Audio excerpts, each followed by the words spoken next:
बताइए कार्यक्रम के विषय में प्रेस वार्ता आपने किया है। जी, सबसे पहले आप सभी प्रेस के पत्रकार बंधुओं का कार्यक्रम स्थल पर बहुत बहुत स्वागत है। जैसा कि आप सबों को ज्ञात है कि श्री श्री 1008 सहस्त्र चंडी महायज्ञ सह मंदिर प्राण प्रतिष्ठा समारोह 4 मार्च से लेकर के 13 मार्च तक का जो आयोजन रखा गया है, उसी के वेश पर यह प्रेस वार्ता बुलाई गई है। हम लोग जिस प्रकार से इस कार्यक्रम की संपूर्ण जानकारी विगत कई महीनों से आप लोगों के बीच हम रखते आ रहे हैं, फिर हमने सोचा कि ये प्रेस डिटेल्स में और अच्छे से ब्रीफिंग कर दिया जाए ताकि आप लोगों को भी एक सुविधा प्राप्त हो। तो हम बताना चाहेंगे कि 4 मार्च से कलश शोभा यात्रा के साथ 4 मार्च से इस महाअनुष्ठान का कार्यक्रम शुभारंभ होगा। 4 मार्च को 11 बजे कलश शोभा यात्रा का शुभारंभ होना है, जिसमें कि उज्जैन से अवघड़ संतों के द्वारा कलश शोभा यात्रा का शुभारंभ होगा। हाथी, घोड़े और 11,000 महिलाओं का जो एक संख्या है, उसके साथ हम लोग इस कलश शोभा यात्रा का शुभारंभ 4 मार्च को 11 बजे इसी मंदिर प्रांगण से हम लोग करेंगे। पुनः हम लोग मंदिर से निकल करके शोभा यात्रा के साथ अपने गंतव्य स्थान तक चलेंगे। वहाँ पर पूजन विधि विधान के साथ काशी के विद्वानों के द्वारा वहाँ का जो पूजन का कार्यक्रम है वह संपूर्णता की जाएगी। उसके बाद हम लोग पुनः मंदिर के लिए प्रस्थान करेंगे। विशेष जो भाव है, 4 मार्च को संध्या 7 बजे इस व्यास मंच का दीप प्रज्वलन से इस कार्यक्रम का शुभारंभ होना है। 4 को 7 बजे से दीप प्रज्वलन होगा और इस कार्यक्रम का शुभारंभ होना है। उसी दिन से श्रीमद् भागवत की कथा का भी प्रथम सत्र का शुभारंभ होना है 4 मार्च से ही। कथावाचक के रूप में आप सबों को ज्ञात है कि देश के ख्याति प्राप्त कथावाचक डॉक्टर संजीव कृष्ण ठाकुर जी के मुखारविंद से हम लोग कथा का वाचन सुनेंगे।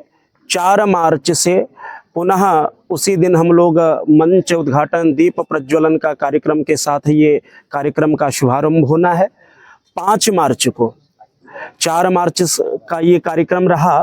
5 मार्च को जो कार्यक्रम है सहस्त्र चंडी महायज्ञ का, देश के कोने कोने से विद्वानों की उपस्थिति हो रही है। विशेष करके चारों वेद और उनके साथ जो अन्य उपवेद हैं, उन सबों के आचार्य यहाँ पर पधार रहे हैं और उनके ही द्वारा श्री श्री 1008 सहस्त्र चंडी महायज्ञ का कार्यक्रम शुभारंभ होगा। उसमें देश के सभी विद्वान उपस्थित रहेंगे। विशेष करके 5 मार्च को द्वारिका शारदा पीठ के आदि गुरु शंकराचार्य भगवान स्वामी श्री सदानंद सरस्वती जी महाराज का पावन आगमन धोरैया गौरा गांव में, उनका पावन आगमन 5 मार्च को ही होना है भगवान शंकराचार्य का। उसके बाद जो यज्ञ का कार्यक्रम है, कार्यक्रम के रूप में मंदिर का भी कार्य है। उसमें यज्ञ मंडप प्रवेश, अग्नि स्थापन आदि अनेक कार्य हैं, जिसका शुभारंभ 8 बजे से लेकर के 12 बजे तक और पुनः द्वितीय सत्र में 3 बजे से लेकर के 6 बजे तक ये यज्ञ का समय प्रतिदिन का रहेगा। उसी में प्रथम दिन केवल 4 तारीख को ही भागवत की कथा रात्रि में होगी। 5 से 1 बजे से लेकर के 4:30 बजे तक दोपहर के समय में श्रीमद् भागवत की कथा प्रतिदिन होगी। केवल 4 को रात्रि में होना है। पुनः 5 को रात्रि का जो कार्यक्रम है, देश के ख्याति प्राप्त वृंदावन के रास जिनको पद्म विभूषण से सम्मानित भारत सरकार की हैं, उन्हीं की संपूर्ण मंडली यहाँ पर पधार जाएंगी 4 को ही। उनके ही द्वारा 5 मार्च से दिव्य रासलीला का आयोजन रात्रि के 8 बजे से लेकर के 11 बजे तक चलता रहेगा। ये कार्यक्रम 8 तारीख तक रहेगा। 4 दिन का रासलीला का कार्यक्रम है। पुनः 6 मार्च को प्रतिदिन के भांति ही कार्यक्रम है। जैसे 8 बजे से यज्ञ, 8 से 12, 3:30 से 6 यज्ञ, पुनः रात्रि में 8 बजे से रासलीला, 1 बजे से श्रीमद् भागवत की कथा। ये प्रतिदिन का कार्यक्रम है। अब हम विशेष जो आप लोग जानते होंगे, जिस मंदिर का प्राण प्रतिष्ठा के निमित्त इतना भव्य और दिव्य कार्यक्रम का स्वरूप बनाया गया है, उसी मंदिर का प्राण प्रतिष्ठा का कार्यक्रम 7 मार्च से आदि गुरु शंकराचार्य भगवान स्वामी सदानंद सरस्वती जी महाराज के द्वारा, उनके ही सानिध्य में इस मंदिर का प्राण प्रतिष्ठा का कार्यक्रम शुभारंभ होगा। खुशी की बात है कि भगवान शंकराचार्य यहाँ पर 3 दिन रहेंगे। 5, 6 और 7, ये 3 दिन शंकराचार्य भगवान रहेंगे। 6 तारीख को शंकराचार्य जी का आशीर्वचन का कार्यक्रम 4 बजे से रखा गया है। भगवान शंकराचार्य अपना आशीर्वचन हम सभी को देंगे। 7 तारीख को उनके ही द्वारा इस मंदिर के प्राण प्रतिष्ठा का पूजन कार्यक्रम शुभारंभ होगा। पुनः शंकराचार्य जी महाराज का प्रस्थान का कार्यक्रम 7 का ही है। तो ये 7 से विशेष प्राण प्रतिष्ठा जो काशी के एवं दक्षिण भारत के मूर्धन्य सभी विद्वानों के द्वारा, चारों वेदों के आचार्यों के द्वारा इस मंदिर का प्राण प्रतिष्ठा का कार्यक्रम शुभारंभ होगा 7 मार्च से 8 बजे प्रातः शंकराचार्य के पावन उपस्थिति में। पुनः 8 तारीख को इधर यज्ञ का जो समय है वह प्रतिदिन चलता रहेगा। पूजन जो प्राण प्रतिष्ठा का है वह भी चलता रहेगा।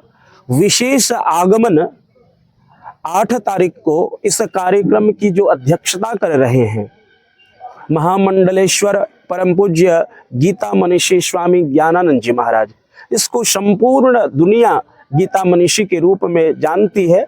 उनका पावन आगमन गौरा की पावन धरती पर 8 मार्च को होगा।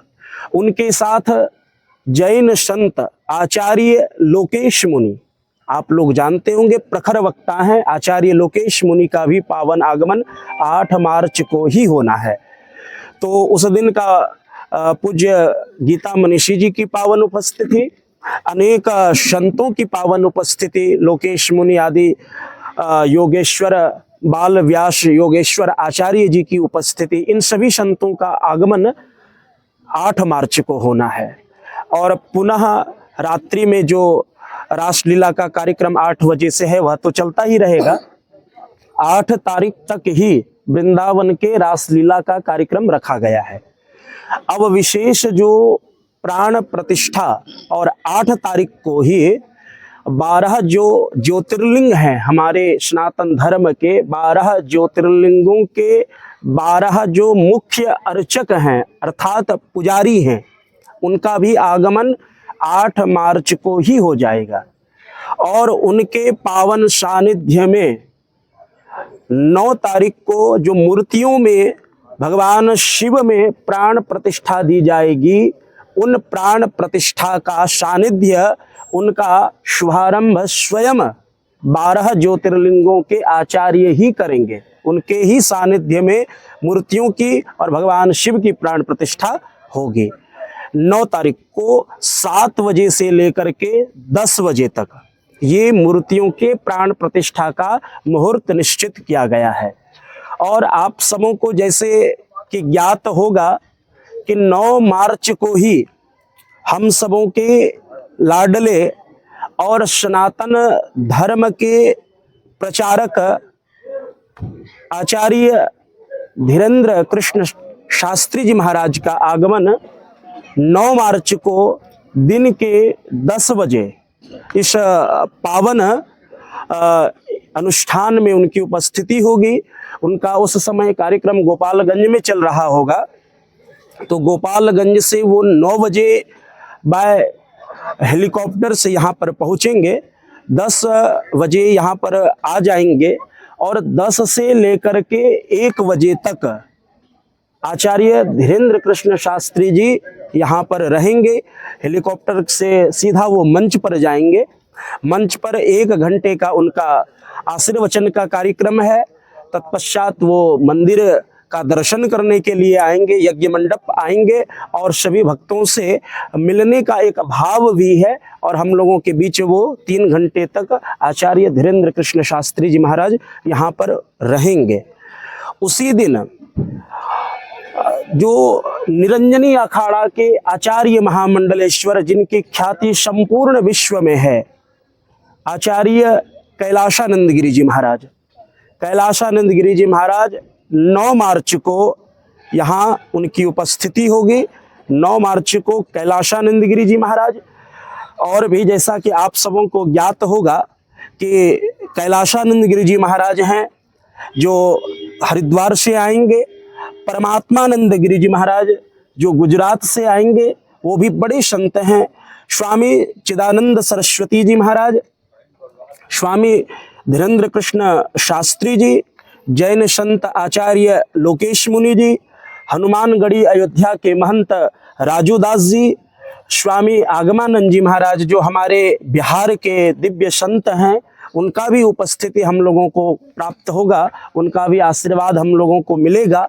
कथा प्रवक्ता पूज्य संजीव कृष्ण ठाकुर जी, भानु पीठाधीश्वर आदि गुरु शंकराचार्य भगवान ज्ञानानंद तीर्थ जी महाराज, उनकी भी पावन उपस्थिति होने जा रही है। राजस्थान से युवा संत अभयदास जी महाराज, उनका भी पावन उपस्थिति है। बिहार के ही संत हैं जो मुंगेर आपके योग आश्रम से हैं, स्वामी श्री सदानंद जी, उनका भी उपस्थिति है। बिहार के ही पूर्व IPS और DGP पद पर आसीन रहे हैं, आप लोगों को जानकारी होगी, जो आज अच्छे वक्ता के रूप में ख्याति उन्होंने प्राप्त किया है। आचार्य जगत गुरु का पद उनको जीयर स्वामी जी महाराज के द्वारा इसी कुंभ में दिया गया, तो ये भी बड़ी सौभाग्य की बात है। गुप्तेश्वर जी महाराज, उनकी भी पावन उपस्थिति अनुष्ठान में होना है। तो ऐसे अनगिनत संत का पावन उपस्थिति यहाँ पर हो रहा है। 9 मार्च तक सभी संत यहाँ पर उपस्थित हो जाएंगे। पुनः 1 बजे से जो कथा का समय है वह तो चलता ही रहेगा, और विशेष उस दिन मंदिर और मूर्तियों की जो प्राण प्रतिष्ठा की गई है, तो प्राण प्रतिष्ठा के बाद काशी के विद्वानों के द्वारा, जो आप लोग दशाश्वमेध घाट पर जाते होंगे तो काशी के विद्वानों के द्वारा गंगा महाआरती का आप लोग आनंद लेते होंगे। तो भगवती का उस दिन मूर्त स्वरूप उस विग्रह में रहेगा, तो हम लोग भगवती का एक सुंदर महाआरती के रूप में हम लोग 11 काशी के विद्वानों के द्वारा भव्य दिव्य भगवती का महाआरती का भी आयोजन 9 मार्च को है। विशेष उस दिन 9 मार्च को 4 दिवसीय भक्तमाल की कथा, श्रीमद् भागवत की कथा तो यहाँ पर हो ही रही है, लेकिन बिहार में पहली बार भक्तमाल की कथा हो रही है।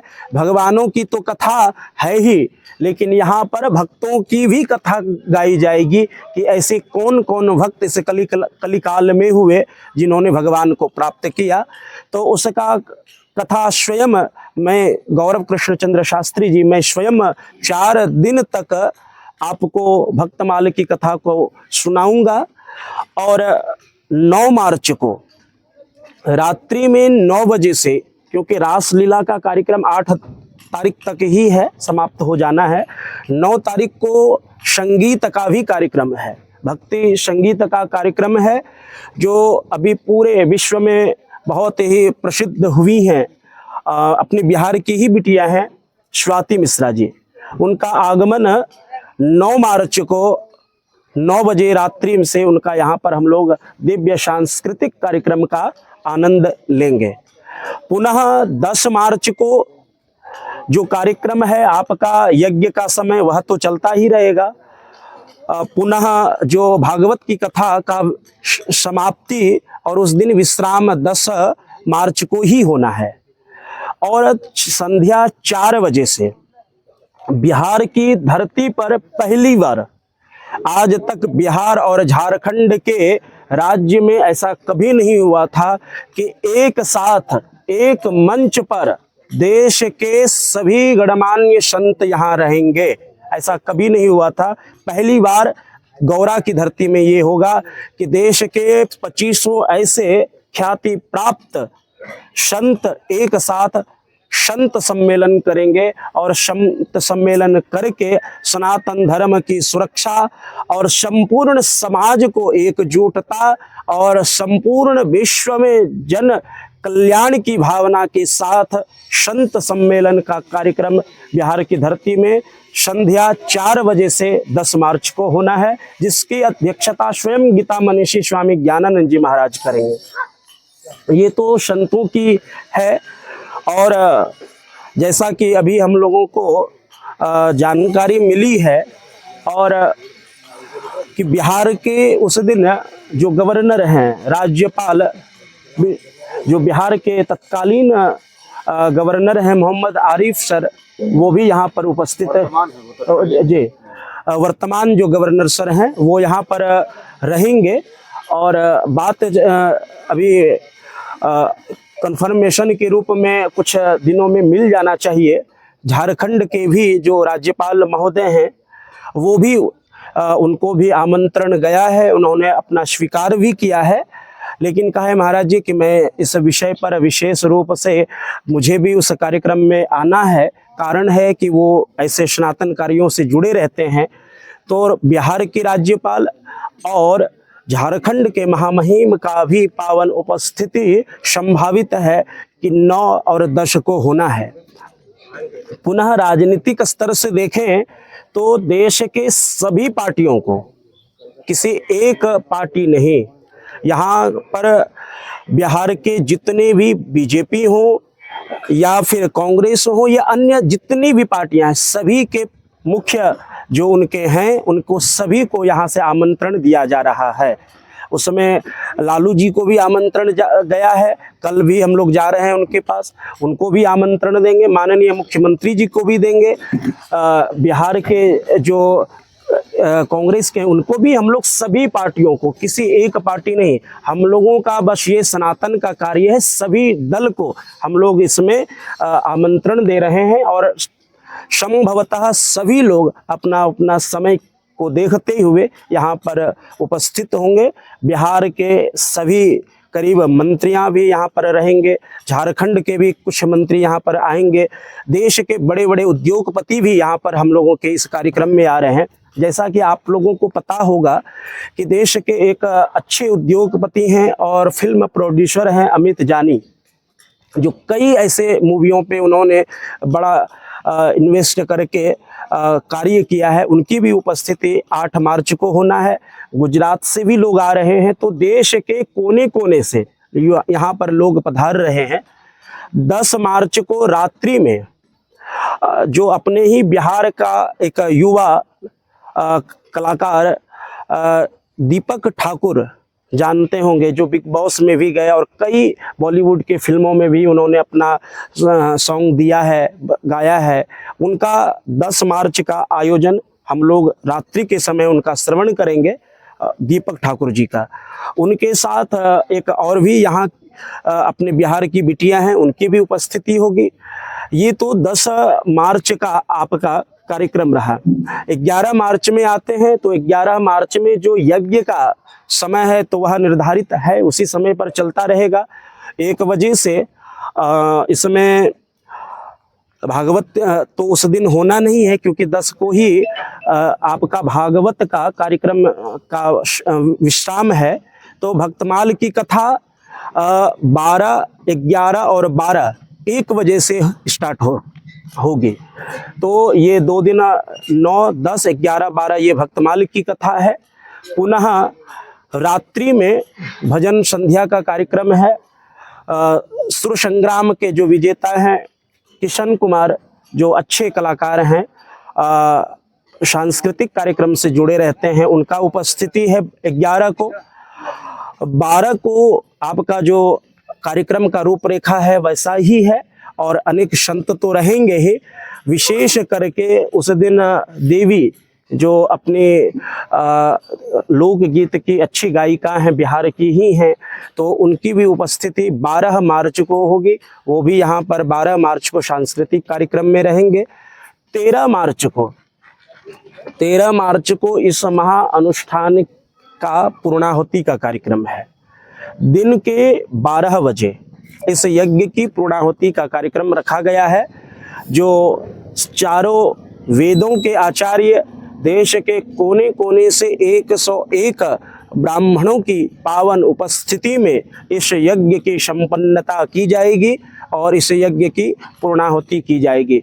और प्रतिदिन भंडारे का कार्यक्रम, जितने भी श्रद्धालु आएंगे उनके लिए रहने की व्यवस्था, भोजन की व्यवस्था, अच्छे शौचालय आदि सभी चीज़ों की व्यवस्था उत्तम प्रकार से की गई है। क्योंकि जानकारी जैसा है कि इस क्षेत्र का नहीं, हम कहते हैं कि ये राज्य का पहला आयोजन है जो लाखों लाख लोग यहाँ उपस्थित रहेंगे। तो यज्ञ समिति पूरा ध्यान रख रही है कि किसी भी प्रकार से हमारे भक्तों को कोई कमी नहीं हो, कोई कष्ट नहीं पहुँचे। ये हम लोगों की प्रथम प्राथमिकता है। यहाँ पर महिलाओं के लिए विशेष प्रकार से सुरक्षा की व्यवस्था, उनको रहने की व्यवस्था, भोजन की व्यवस्था, मेला परिसर की सुरक्षा, इसमें हमको शासन प्रशासन का भी बहुत अच्छा सहयोग मिल रहा है। तो उनके द्वारा भी जो भी हमें पुलिस की आवश्यकता है वो अच्छे से हमें प्रोवाइड करा रहे हैं। पीएचडी है, लाइटिंग है, तो सभी चीज़ों की व्यवस्था उत्तम प्रकार से की गई है। और जैसा धीरे धीरे समय नज़दीक आता जाएगा, जहां हमें लगता रहेगा कि इसमें कुछ बदलाव कार्यक्रम में हो रहा है या आप लोगों तक जानकारी पहुंचाना है, तो मैं पूरा प्रयास करूंगा कि आप लोगों तक इस कार्यक्रम का रूपरेखा और संपूर्ण जानकारी मिलता रहे। और मैं सभी पत्रकार बंधुओं से भी आग्रह करूंगा कि ये यज्ञ आपका है, ये अनुष्ठान आपका है, और आपके ही कारण आज ये यज्ञ की चर्चाएं पूरे बिहार और झारखंड में हो रहा है कि ये इतना बड़ा यज्ञ है। तो इसमें आप लोगों की बहुत बड़ी भूमिका है। तो हम लोग उसके लिए, आप लोगों के लिए विशेष रूप से हम लोग आपको कवरेज करना होगा। आपको बैठने की व्यवस्था, भोजन की व्यवस्था, और आप लोग यज्ञ और संपूर्ण कार्यक्रम को सुचारू रूप से दर्शकों तक, भक्तों तक पहुंचा सके, उनके लिए भी हमारी यज्ञ समिति उत्तम व्यवस्था आप लोगों के लिए की है।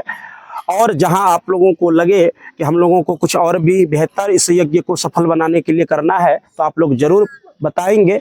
तो यह संपूर्ण यज्ञ का रूपरेखा है। कुछ आगे पीछे यदि ऐसा कुछ होगा तो हम आप लोगों को जानकारी प्रतिदिन देंगे। और एक विशेष कि इस यज्ञ में 1 घंटा हम लोग पत्रकार बंधुओं के लिए भी समय रखे हैं कि आप लोगों को उस समय पर आकर के कवरेज के लिए जानकारी कुछ प्राप्त करना हो, तो हम लोग यज्ञ के बीच में शाम के समय या आप लोग जिस समय बताएंगे आप लोगों को सुविधा होगी, तो हम लोग 1 घंटा रखे हैं कि आप लोगों को प्रतिदिन कार्यक्रम का ब्रीफिंग किया जाए। तो इस प्रकार से यज्ञ समिति कार्यक्रम पर लगी है और ये दिव्य यज्ञ है, भव्य यज्ञ है। तो आप लोगों के साथ हम लोग मिलजुल करके इस महा अनुष्ठान को दिव्य, भव्य और बिहार का प्रथम और सुंदर कार्यक्रम बनाएंगे। जो देश भर के कई संत आ रहे हैं जी, साथ में बाबा बागेश्वर की पीठाधीश्वर भी हैं शास्त्री जी। तो इसकी व्यवस्था जो घरों में है, क्या वो भी देख सकते हैं? इसके लिए कोई डिजिटल माध्यम से ऑनलाइन वगैरह प्रसारण कुछ ऐसा? नहीं, उस प्रकार की व्यवस्था तो नहीं की गई है। कारण क्या है कि हम दर्शन के लिए या ऐसे तो काफी संख्या में जी उस दिन उम्मीदतः लाखों लोग रहेंगे, तो हम लोग दर्शन सभी का हो इसके लिए तो हम लोग तत्पर हैं।